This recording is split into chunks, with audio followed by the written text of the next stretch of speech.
Fui creado para servir. Vamos a 1 Corintios, capítulo 3, versículos 5 y 6. Después de todo, ¿quién es Pablo? ¿Y quién es Apolos? ¿Solo qué? Servidores por medio de los cuales ustedes han creído, según lo que cada uno le concedió ¿a quién? Al Señor. Y escuche esto: yo sembré. ¿Quién sembró? Diga, Pablo. ¿Y Apolo qué hizo? Regó, pero el crecimiento lo ha dado ¿quién? Dios. Y nos hacemos dos preguntas. Primero, ¿qué soy? Segundo, ¿y para qué estoy aquí? Amén. Y las respuestas son varias. Yo estoy aquí para formar parte de la familia de Dios. Es decir, Dios nos llama o nos ha llamado ¿para qué? Para servirle. No se puede hablar de vida cristiana sin qué, sin hablar de servicio. En los versículos leídos anteriormente vemos un problema. ¿De dónde? En una iglesia. ¿Y cuál es esa iglesia a la que hace referencia el apóstol? La iglesia de Corinto. ¿Amén? Muchas personas que querían ser como líderes, pero pocos siervos. Algunos decían ser de quién, de Pablo, y otros de quién, de Apolo, y todos hacían ¿qué? Lo mismo. Querían ¿qué? Gobernar dentro de la congregación. El apóstol Pablo formula una pregunta que vemos ¿dónde? En el versículo 5.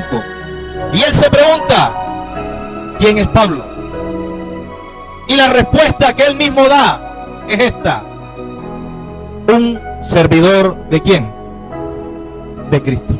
Y mencionaré dos cosas referente a este tema: ¿qué es el servicio? Y segundo, ¿cuál es la capacitación para el servicio?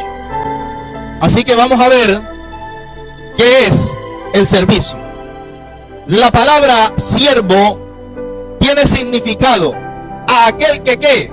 Que se dedica a hacer alguna actividad en beneficio o gobernado por alguien que se llama ¿cómo? Dueño. ¿Y dónde lo vemos? 1 Corintios capítulo 6, versículo 20. Porque habéis sido ¿cómo? Comprados por precio. Glorificar pues a Dios en vuestro cuerpo y en vuestro espíritu, los cuales son ¿de quién? Su cuerpo, mi cuerpo, tiene un dueño. ¿Y ese dueño es quién? Dios.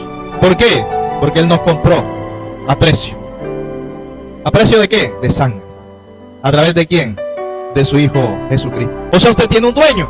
Y usted, ni yo, nos pertenecemos. Pero sí tenemos un dueño, sí tenemos un amo. ¿Y ese es quién? Jesucristo de Nazaret. Él es nuestro dueño, Él es nuestro amo. Amén. Por eso, ¿somos qué? Siervos. Somos servidores de Cristo Jesús. O sea que dependemos de Él. Usted no puede tomar una decisión sin consultarlo a Él. Usted no puede andar a la deriva. Usted no puede salir sin rumbo, desconocido. Usted tiene que orar y pedir la guía ¿de qué? Del Espíritu Santo, para poder ser guiado. ¿A dónde? Al propósito que Dios tiene con cada uno de nosotros. Amén. Romanos capítulo 6, versículos 17 y 18 dice: pero gracias a Dios, que aunque éramos o erais esclavos del pecado, habéis obedecido de corazón aquella forma de doctrina a la cual fuisteis entregado, y libertado del pecado, vinisteis a ser como siervos ¿de quién? De la justicia. En el Nuevo Testamento y en el Antiguo Testamento este término se aplica ¿a quién? No solamente al hombre, sino al hombre y ¿a quién? Y a la mujer, que le sirven a Él. Amén. Y a su nombre. El ser cristiano significa o tiene significado de servicio a Cristo Jesús. El ser cristiano significa vivir a Cristo, significa que Cristo se haga vida en cada uno de nosotros. Jesús hacía siempre lo que le agradaba a ¿quién? A Dios, a su Padre. Siendo Jesús Dios, Él se sometía a la voluntad de su Padre. Inclusive tenemos la oración que Él hace antes de ser llevado a la cruz. Pasa de mí esta copa amarga, mas no se haga mi voluntad, sino la tuya. ¿Amén? ¿Qué es lo que era Jesús? Y Jesús se representa en la Biblia de una forma clara como siervo de Dios. Romanos capítulo 8, versículo 29 nos dice: porque a los que antes conoció, también los que predestinó, para que fuesen hechos como, y escuche esto, conforme a la imagen de ¿quién? De su Hijo. El propósito de Dios en nosotros es este: para que fuésemos hechos conforme a la imagen de ¿quién? De Jesucristo. Una de las grandes bendiciones que tenemos es el que nos ha dado la mente de Cristo. ¿Y para qué Dios nos da la mente de Cristo? Para que no pensemos como nosotros queramos, sino como conforme al pensamiento de Cristo. Mas no vivo yo, mas Cristo vive en mí. O sea, no es lo que yo siento, no es lo que yo quiero, no es lo que yo estoy pensando, sino es la que el pensamiento de Cristo que gracias a Dios fue renovado a nuestro pensamiento y que está en nosotros, y es el pensamiento que nos va a llevar al propósito de Dios. La palabra de Dios dice a través del profeta Isaías: porque mis pensamientos no son tus pensamientos. Cristo sirvió. ¿Y cómo lo hizo Cristo? En silencio. Isaías capítulo 42 versículo 2, que nos dice: no gritará, ni alzará su voz, ni la hará oír. ¿En dónde? En las calles. Es decir, no se hará notar. Simplemente va o viene y sirve. Su servicio está arraigado a Él. Jesús predicaba, Jesús enseñaba, Jesús instruía. Lo primero que decía Jesús al que era sano, le decía: es y no le cuentes a nadie. ¿Por qué? Porque no estaba interesado en fama. Y dice que su fama crecía y crecía y crecía. ¿Y qué hacía Jesús? Iba al monte y oraba. Él no estaba interesado en hacer tesoros en la tierra.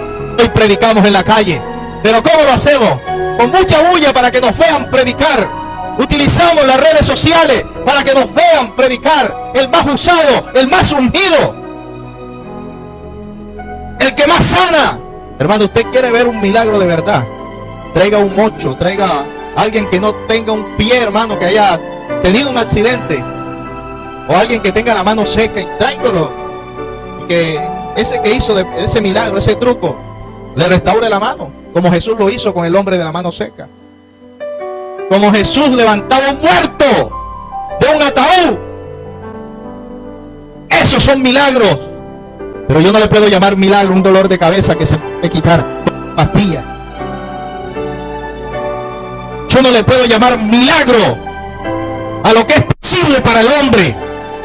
Yo le puedo llamar milagro a lo que es imposible para el hombre.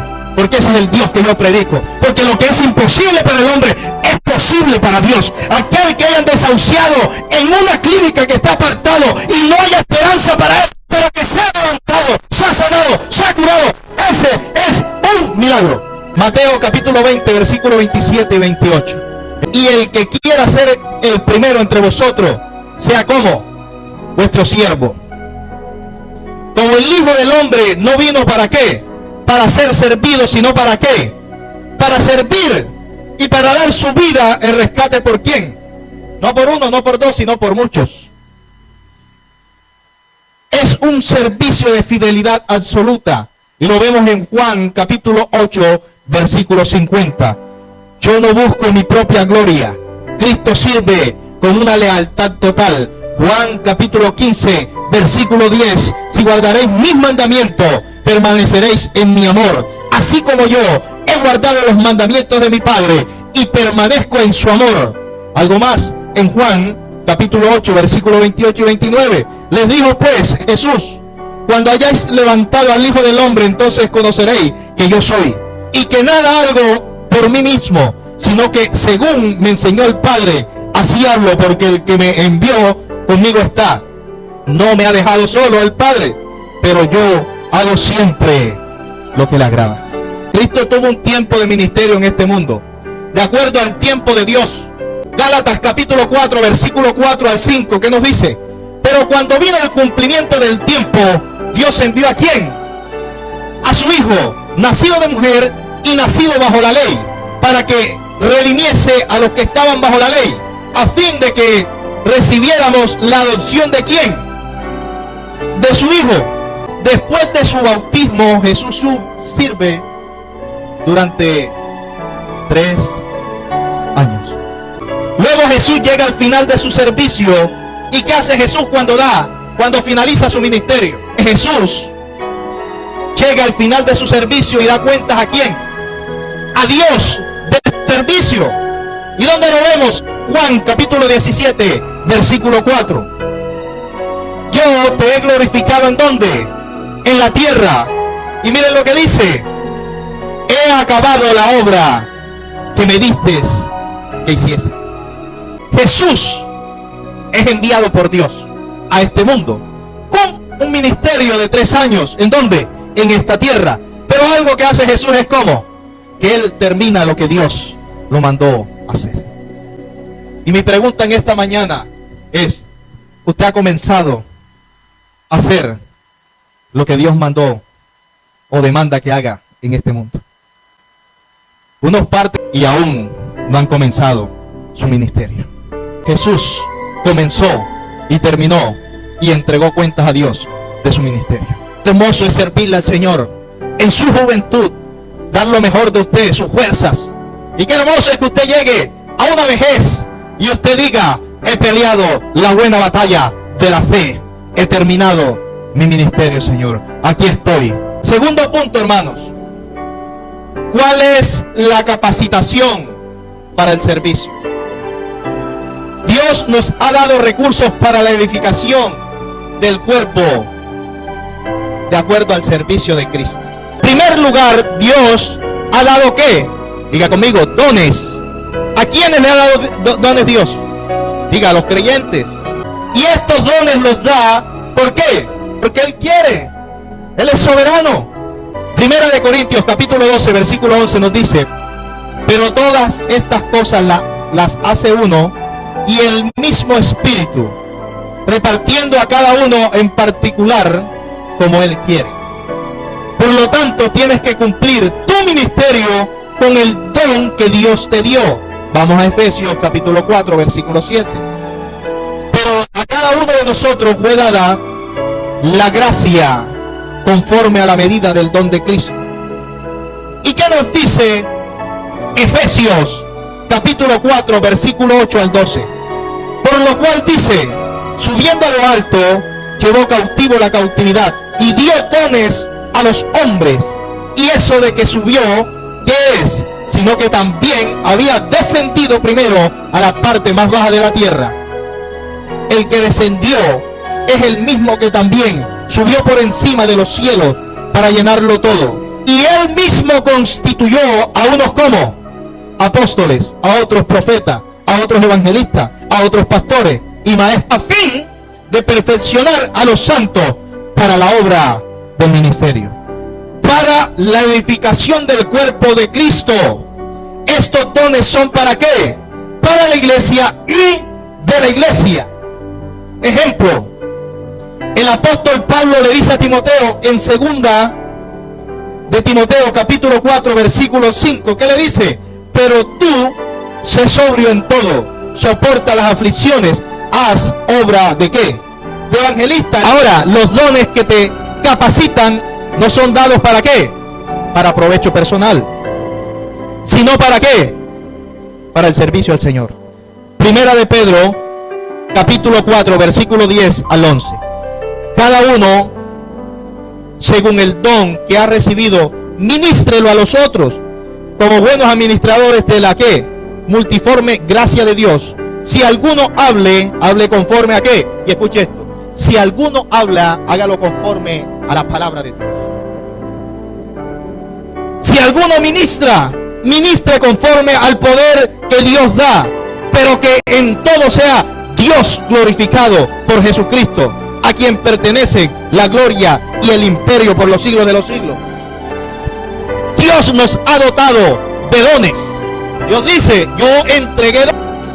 Ahora, Dios nos reparte dones. ¿Qué tenemos que hacer nosotros? El apóstol Pablo le dice a Timoteo, aviva el don que está en ti. O sea, el don que está en nosotros hay que avivarlo. ¿A través de qué? Del Espíritu Santo. Avivamos el don que Dios nos ha dado para ministrar, pero ¿a dónde? En la iglesia y para la iglesia. Que Dios nos utilice a través de la palabra profética dentro de la iglesia y para la iglesia. Ahora, estamos dotados de dones. Pero ¿qué nos dice la palabra? Esos dones no son para provechos de nosotros. Yo vengo como profeta de Dios, y eso es lo que escuchamos. Yo vengo como profeta de Dios a profetizar hoy sobre ti. Y yo profetizo que tú serás el próximo rico de Barranquilla.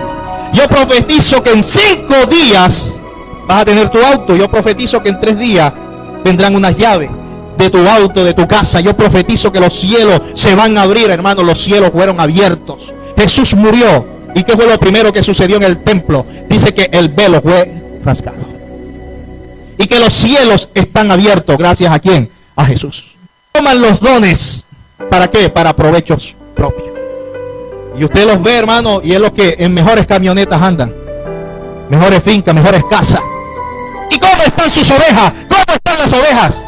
Trasquiladas, llevadas, empobrecidas. ¿Sabe por qué? Porque se han hecho dinero por sus ovejas. Y algunos no predican. Algunos no tienen iglesias de predicar, porque le están predicando, ¿saben a quién? A los empresarios. Porque ahí sí hay ovejas de buena lana, para enriquecerse, para hacer dinero. Han aprovechado, han tomado los dones que Dios ha entregado para beneficios propios. Y hoy en día yo me he interesado en estudiar su palabra y darle a los que Dios me ha entregado para edificación del cuerpo de Cristo. Y me importa, hermano, y discúlpeme la palabra, que si me invitan en otro lado, porque yo no vine a hacer dinero, antes estaba así, y reconozco y he reconocido de dónde vengo, de un evangelio que solamente se hablaba de prosperidad, prosperidad, pero no se hablaba que tenemos que coger la cruz y seguirle, y que la cruz demanda sufrimiento. Por eso cuando vas por primera vez a un lugar de congregación, lo primero que dicen es: Dios te va a bendecir, Dios te va a prosperar, Dios te va a sanar, Dios te va a restaurar. Pero no te hablan de un proceso, no te hablan de un desierto. Y el pueblo de Israel, antes de llegar a Canaán, tuvo que pasar por el desierto. Segunda de Pedro, capítulo 1, versículo 20 al 21. Entendiendo primero esto, que ninguna profecía, ojo, no está hablando que algunas, ninguna profecía de la escritura es interpretada privada, o tiene una interpretación privada, porque nunca la profecía fue traída por voluntad como humana, sino que los santos hombres de Dios hablaron siendo como inspirados por el Espíritu de Dios. Aquellos hombres que Dios utilizó fueron inspirados por Dios. ¿Para qué? Para escribir la Biblia. Y cuando usted conoce la Biblia, se va a encontrar con 66 libros que hacen parte del canon bíblico. ¿Y qué nos dice Apocalipsis? Hay de aquel que añada o quite. No le podemos quitar y no le podemos añadir. Jeremías, capítulo 1, versículo 2 dice: el Señor le dio mensajes a Jeremías por primera vez durante el año 13 de reinado de Josías, hijo de Amón, rey de Judá. ¿Quién le dio a Jeremías mensajes? ¿Fue hombre? Fue Dios. Segunda de Timoteo, capítulo 3, versículo 16 y 17 dice: toda la escritura es inspirada por Dios y es útil ¿para qué? Para enseñarnos lo que es verdad y para hacernos ver lo que está mal en nuestras vidas. Nos corrige cuando estamos como equivocados y nos enseña a hacer lo correcto. Dios la usa para preparar y capacitar a su pueblo para que haga toda buena obra. ¿Creen que esto es una profecía? Y yo no le estoy diciendo en estos momentos porque Dios me habló, Dios me dijo. No, la palabra profética que está escrita en este libro, ¿en dónde? En 2 de Pedro, capítulo 2, versículo 1. Ya donde usted va a conocer al verdadero profeta que tiene dones de Dios. O sea, el don de Dios en la palabra profética, ojo. El don de Dios en la palabra profética. Ahora, la palabra profética que viene de quién? No de mí, sino de quién? De Dios. Por eso tenemos que saber hablar. No Dios me dijo, no Dios habló, sino que es la palabra profética que está escrita en la Biblia.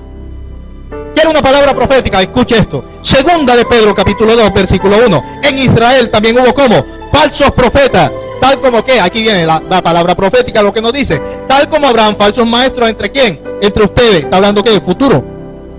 Ellos les enseñarán cómo, con astucia, herejías destructivas, y hasta negarán al Señor, quien los compró. Esto provocará su propia destrucción repentina. Ahora, Apocalipsis capítulo 22, versículo 18 dice: yo declaro solamente a todos los que oyen las palabras de la profecía escrita en... Le voy a repetir, presta atención, escuche. Apocalipsis capítulo 22, versículo 18, escuche lo que dice: yo declaro solamente a todos los que oyen, ¿qué? A los que oyen, ¿qué? Diga conmigo, las palabras de ¿qué? De la profecía escrita, ¿dónde? ¿Dónde vas a escuchar la palabra profética? ¿En dónde? Dígalo. ¿Qué nos está diciendo la Biblia? Y se lo voy a repetir: a todos los que oyen la palabra de la profecía escrita en este libro. Si alguien agrega algo a lo que está escrito aquí, ¿dónde está escrito? Escuche, si alguien agrega algo a lo que está escrito aquí, le agregará a esa persona las plagas que se le describen, ¿en dónde? En este libro. Que el Señor me dijo, que el Señor me habló. Ten cuidado.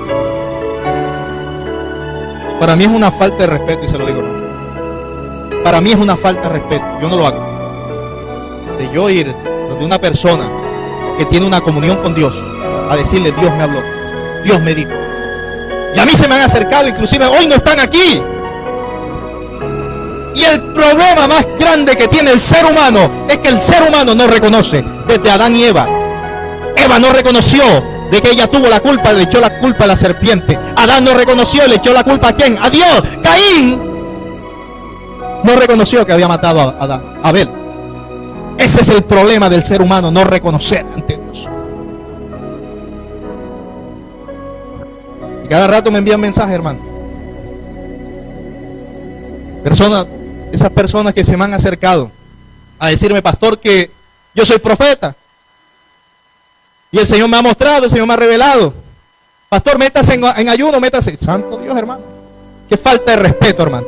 O sea, yo no tengo comunión con Dios. Usted no tiene una comunión con Dios. Usted no tiene un devocional con Dios. Usted no ora con Dios. Dígame, ¿no ora? ¿O acaso usted, cuando estuvo orando, cuando estuvo en comunión con el Espíritu Santo, el Espíritu Santo se le olvidó de decirle algo? Entonces, como el Espíritu Santo se le olvidó decirle algo, usted llegó acá y vino la persona: no es que el Espíritu Santo me habló, Dios me habló que esto. Ah, wow. El Espíritu Santo no tuvo tiempo esta mañana para decirle a usted, para hablarle a usted, hermano. ¿Quién dijo eso? ¿Quiere palabra profética? Aquí está. Los profetas. ¿Es bíblico que existan los profetas hoy en día? No, al modo del Antiguo Testamento. Una persona con una unción particular y que es la única que puede revelar a alguien la voluntad de Dios para su vida, eso se acabó. ¿Qué sucedía en el Antiguo Testamento? En el Antiguo Testamento, ¿qué no había? ¿Cierto? ¿Y qué utilizaba el Señor? A los profetas para hablarle a su pueblo. Una persona con una unción particular y que es la única que puede revelar a alguien la voluntad de Dios para su vida, eso falso. ¿Por qué? Eso se acabó con la llegada de ¿quién? Diga conmigo, de Juan el Bautista. No lo digo yo, lo dice ¿quién? Jesucristo. Mira lo que dice: la ley y los profetas eran ¿hasta cuándo? hasta Juan el Bautista. ¿Dónde lo vemos? Lucas capítulo 16, versículo 16 y 17. Y miren lo que dice. La ley y los profetas, léalo, vamos a leerlos todos. Vamos a leerlo. Lucas capítulo 16, versículo 16 al 17, lo que dice. La ley y los profetas eran hasta dónde. ¿Lo encontró? Lucas capítulo 16, versículo 16 y 17. La ley y los profetas eran hasta Juan. Desde entonces el reino de Dios es como anunciado, más no que profetizado. Y todos se esfuerzan por entrar en él, pero más fácil es que pasen el cielo y la tierra que se frustre una tilde de la ley. En el Antiguo Testamento Dios utiliza a personas con una unción especial, particular, para revelar la voluntad a las personas. Pero era porque, ¿por qué? ¿Por qué Dios utilizaba esas unciones en personas, en profetas? ¿Usted sabe por qué?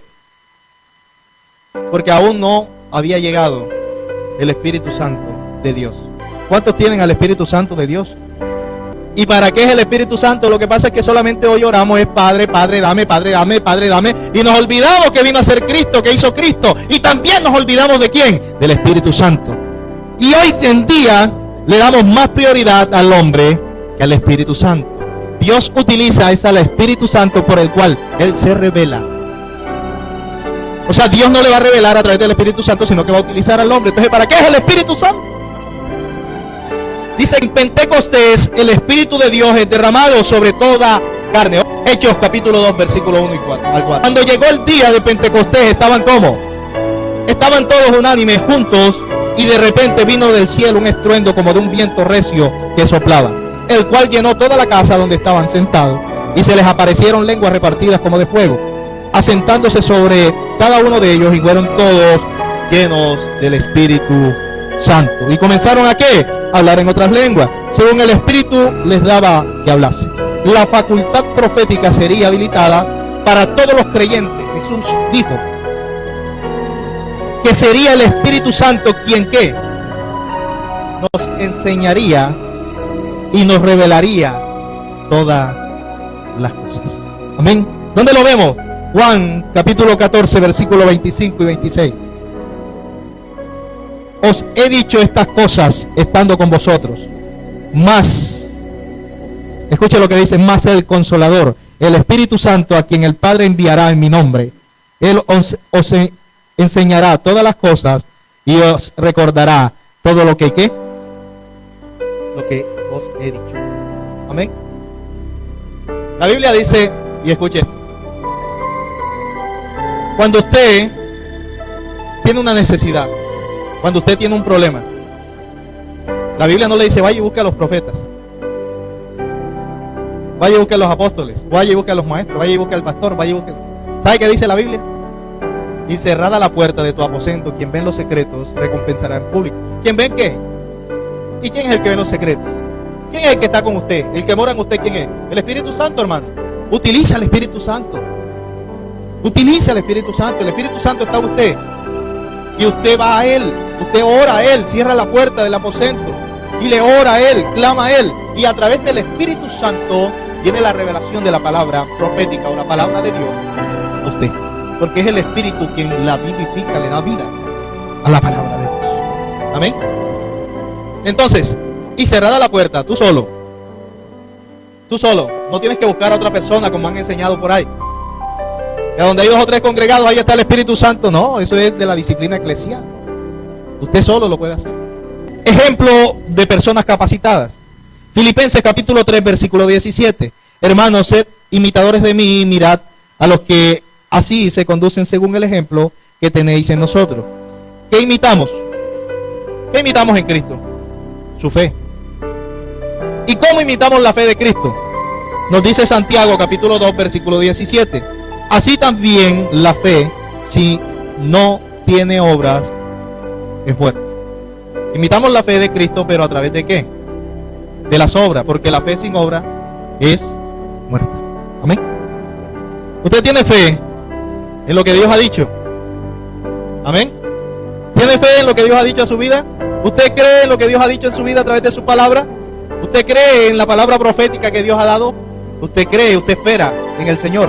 Eso es fe, en esperar en Él. Esperar, Dios dijo en su palabra, Dios habló en su palabra, Él lo va a cumplir, Él lo va a hacer. Amén. Y esa es la fe. Usted activa la fe a través de ¿qué? Del obrar en creer y que haya descanso en ti.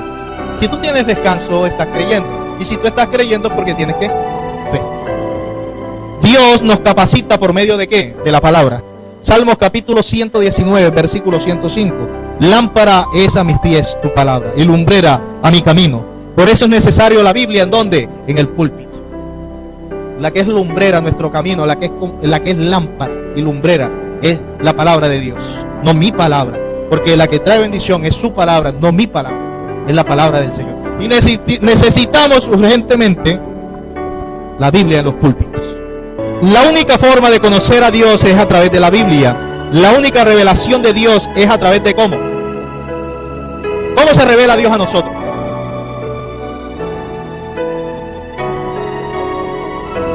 Aquí está. Dios se revela a nosotros a través de su palabra. Primera de Pedro capítulo 1 versículo 8, que nos dice: a quien amáis sin haberle visto, en quien creyendo, aunque ahora no lo veáis, os alegráis con gozo inefable y glorioso. ¿Por qué? Porque cuando tú abres la Biblia está escrita ¿para qué? Para que Dios se revele a ti y tú le conozcas. Otro instrumento que Dios utiliza para capacitarnos es el servicio. En el servicio son las pruebas. Y nos encontramos a los, ay hermanito, es que estoy en una prueba, y viven prueba tras prueba, tras prueba, tras prueba, prueba, hermano. Pero no han entendido el porqué de las pruebas en su vida. Y ese es uno de los instrumentos que Dios utiliza para capacitarnos. Las pruebas fortalecen nuestra fe. Primera de Pedro capítulo 1, versículo 7. Para que sometida a prueba vuestra fe, mucho más preciosa que el oro, el cual aunque perecedero se prueba con ¿qué? Con fuego, sea hallada en alabanza, gloria y honra cuando sea manifestado ¿quién? Jesucristo. ¿Cuántos de nosotros, dígalo, no servimos con dificultades? ¿Qué nos dice segunda de Timoteo capítulo 3 versículo 2? Y también todos los que quieren vivir piadosamente en Cristo Jesús, ¿qué pasará? Padecerán persecuciones. Y Cristo fue uno de esos que tuvo estas persecuciones. Amén. Con los religiosos, con los fariseos, con los escribas. Era perseguido. El servicio descansa en la gracia. Segunda de Timoteo capítulo 2 versículo 1. Tú pues, hijo mío, fuérzate en la gracia que en Cristo Jesús. Solo la gracia da fuerzas para seguir la carrera cristiana. Solo la gracia sustenta la santidad de la vida. Solo la gracia produce consuelo necesario. Zacarías capítulo 4 versículo 6. Entonces respondió y me habló diciendo: esta es la palabra de Jehová a Zorobabel, que dice: no con ejército ni con fuerza, sino con mi espíritu, ha dicho Jehová de los ejércitos. Y el Salmo capítulo 20 versículo 7 dice: estos confían en ¿qué? En carro y aquellos en caballo, mas nosotros del nombre de Jehová nuestro Dios tendremos memoria. El caballo se ensilla para la guerra, pero de Jehová Dios es la victoria. No es con tu fuerza, sino que con su Santo Espíritu. No eres tú, no soy yo, es Dios, a través del poder del Espíritu Santo. Y descansamos en esta palabra, o en estas palabras, cuando hacemos conforme a la voluntad de Dios. Mateo capítulo 25, versículo 21. Y su Señor le dijo: buen siervo, fiel, buen siervo y fiel, sobre poco has sido fiel, sobre mucho te pondré, entra en el gozo de tu Señor. Cristo en esta tarde ya nos muestra sus manos y nos dice: esto lo he hecho por ti. Estos agujeros que usted ve en mi mano los he hecho por amor a ti, a tu familia. Y nos hace esta pregunta: ¿qué has hecho tú por mí? El servicio al Señor es esencial. Y hoy en día hemos quitado nuestra mirada del servicio al Señor y nos hemos enfocado más a las cosas terrenales, a nuestro trabajo. Hoy queremos vivir como reyes, de la forma que cuando lo queremos, tenemos que invertir más o sacrificarnos más, a tal punto que no nos deja tener el tiempo necesario para el Señor, sino que porque adquiriste, porque quisiste, y este es el ser humano, que entre más gana, más gasta. Si usted gana, ya no quiere tener la moto que tenía y ahora tiene que tener el carro último modelo, el último celular, y entre más ganas, más gasta. Amén. Y a su nombre. Dele fuerte el aplauso al Señor, hermano.